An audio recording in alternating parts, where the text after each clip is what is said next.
Radhe Radhe everyone, कैसे हो आप सभी। आई होप आप सभी बहुत बढ़िया होंगे। आपके घर पर भी सब कुछ बढ़िया से चल रहा होगा। तो आज मैं आप सभी के साथ शेयर करने वाली हूँ अपरा एकादशी की पूजा विधि। तो देखिए बहुत सरल तरीके से आपको दिखाऊंगी।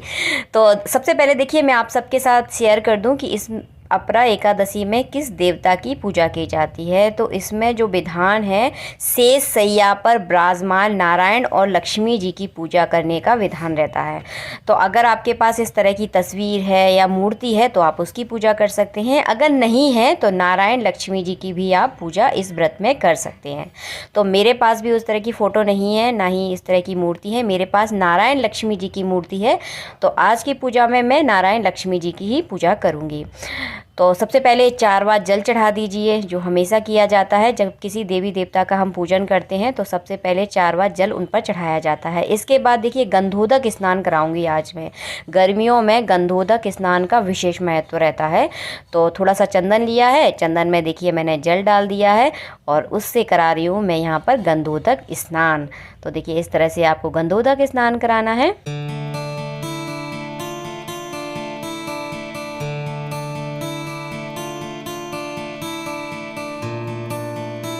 गंधोदक स्नान कराने के बाद कराएंगे देखिए इस तरह से आपको शुद्ध जल से स्नान कराना है। आप चाहें तो शंख में देखिए इस तरह से जल भरकर स्नान करा सकते हैं। अगर आपके पास शंख नहीं है तो आप तांबे के लोटे में जल भर लीजिए, आप उससे भी स्नान करा सकते हैं। स्नान कराने के बाद अच्छे से देखिए इस तरह से मूर्ति को पोंछना है। इसे बोला जाता है अंग प्रोक्षण करना। तो इस तरह से मूर्तियों की जब आप पूजा सेवा करते हैं तो इस तरह से आपको अंग ज़रूर पहुंचना चाहिए भगवान जी का। तो देखिए हमने यहाँ पर अंग पोषण भी कर लिया है। इसके बाद आप देखिए तिली का विशेष महत्व रहता है हर एकादशी में। तो तिली से ही आपको दीपक को आसन देना है। तो देखिए मैंने यहाँ पर दीपक को भी आसन दे दिया है और तिली से ही भगवान श्री हरि को और लक्ष्मी जी को आपको आसन देना है। तो यहाँ पर मैंने देखिए थोड़ी थोड़ी तिली चढ़ा दी है। उसके ऊपर आप चाहे तो फूल बिछा सकते हैं, फूलों की पत्तियाँ बिछा सकते हैं। तो ये आपकी इच्छा है।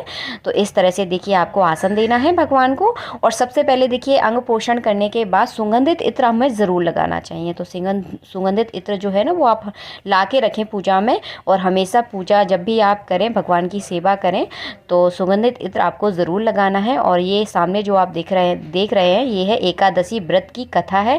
तो एकादशी व्रत की कथा अगर आपके पास है तो एकादशी व्रत की कथा भी आप इस पूजा में ज़रूर रख लें। अगर नहीं है तो आप लेकर ज़रूर आएँ, क्योंकि इसमें एकादशी के बारे में छोटी छोटी बहुत सारी जानकारियाँ हैं। तो आपको सारी चीज़ों की जानकारियाँ इस एकादशी व्रत की कथा में आपको मिल जाएंगी। तो देखिए इस तरह से आपको भगवान को इत्र लगाना है। इत्र लगाने के बाद लगाएंगे हम भगवान को चंदन। तो श्री नारायण को आप लगाएंगे चंदन का टीका और लक्ष्मी जी को लगाना है आपको रोली का टीका। तो चलिए भगवान जी को सबसे पहले हम चंदन लगाते हैं और माता लक्ष्मी को लगाते हैं हम रोली का टीका।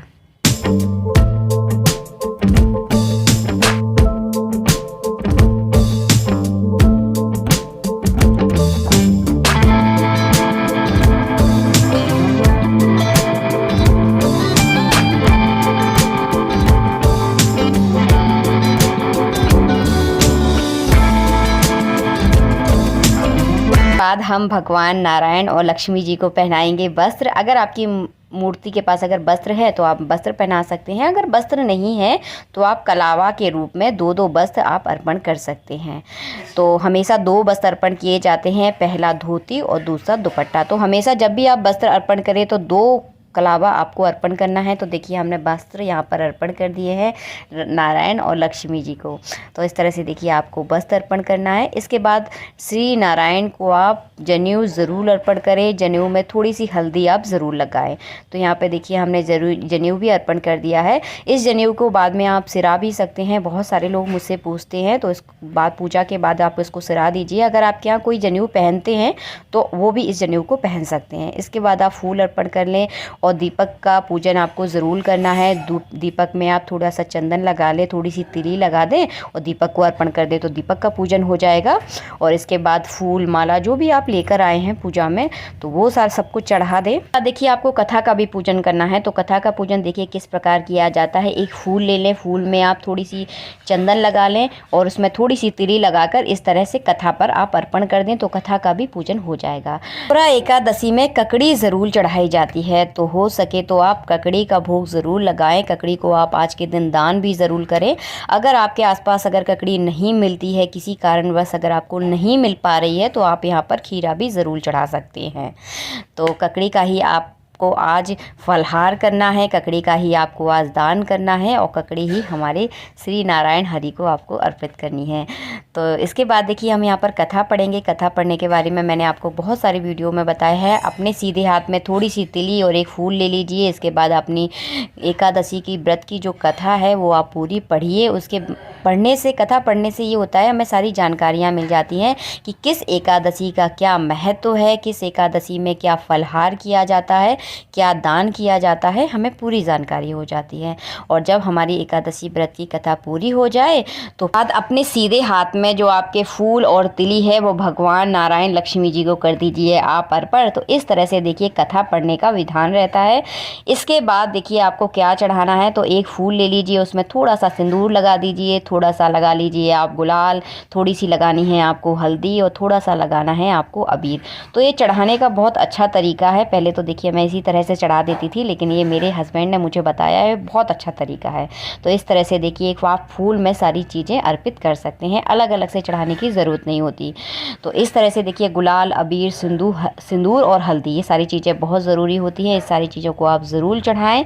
इसके बाद की जाती है आरती। तो चलिए मिलजुल कर करते हैं आप सबके साथ आरती।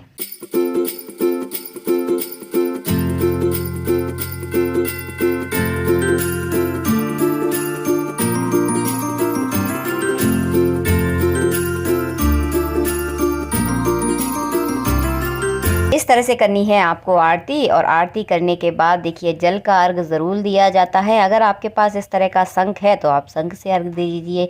3 बार इस तरह से शंख घुमाया जाता है। अगर शंख नहीं है तो आप जल घुमाकर भी अर्घ दे सकते हैं। यहाँ पर मैंने शंख में भी जल ही भरा हुआ है। तो